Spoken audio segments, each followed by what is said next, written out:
I'm Alison Creamer. I'm Jimmy Creamer.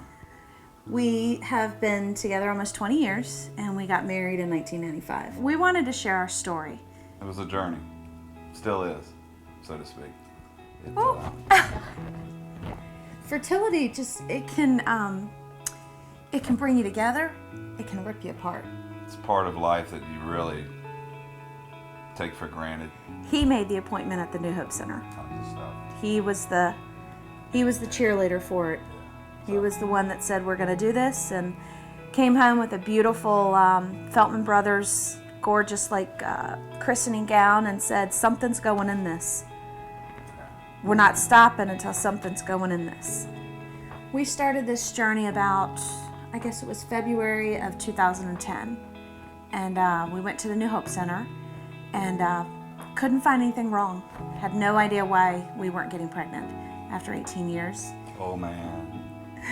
Getting old.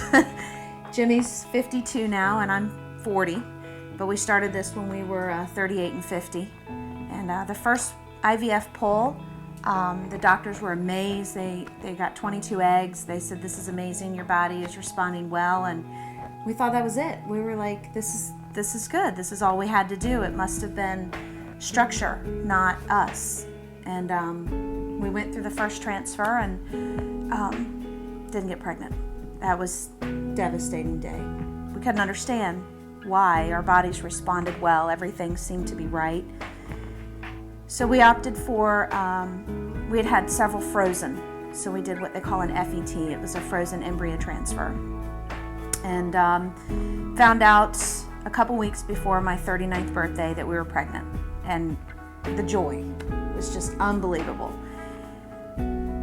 And at 6 weeks, we started telling people we were pregnant. And about a week after my 39th birthday, we lost it. So again, another roller coaster, a huge crushing blow. So we took a month off, and we had one more frozen transfer available to us. So we did it one more time and got pregnant. Again, elated, but a little more reserved, a little more scared. Didn't really want to share too much with people because we were afraid of the loss again. And about a week before Thanksgiving last year, we lost that one at 9 weeks. And I think I cried for weeks. Just couldn't understand why we were given the blessing of so many great eggs, able to freeze them, and then failure after failure after failure. After that, I was ready to give up. I couldn't emotionally handle it anymore.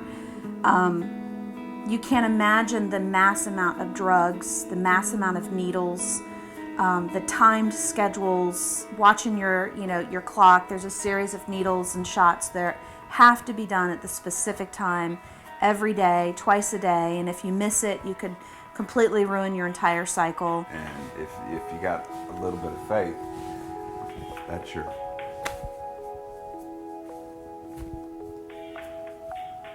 basically. It's your support. That's it. It's the only thing that gets you through. Is your faith. After the last loss, Jimmy and I, we had a lot of deep talking. I was ready to give up. I said, I can't do it.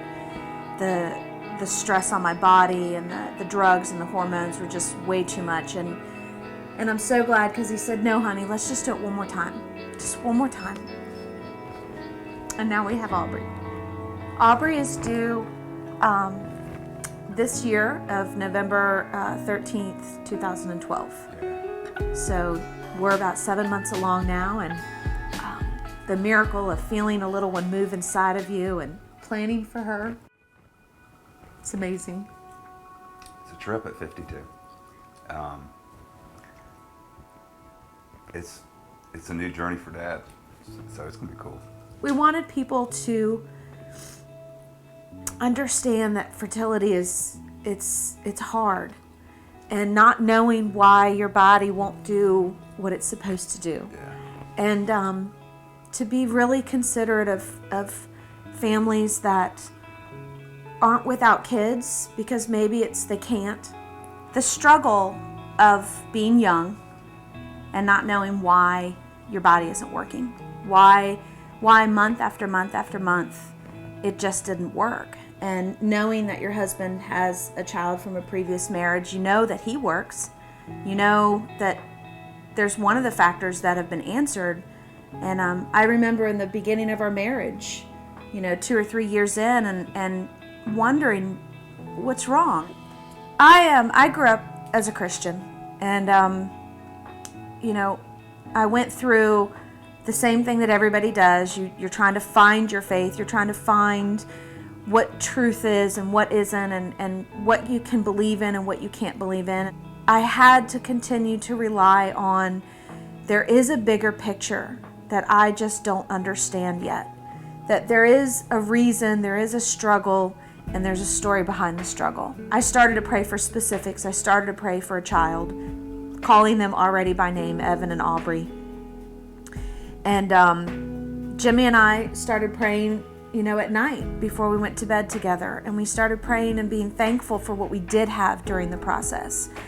And we did everything we could to keep anger out of the prayer, anger out of questioning why, and always trying to say, God, thank you for what you have given us, and thank you for the fact that we can afford this, and thank you for that we did get pregnant, that we know it's a possibility. It boiled down to, sometimes God, in my faith, says you're going to take the long way around. But through the long way, you pull in other people and you help them find their faith. And they watch you and they learn that they can get through it too.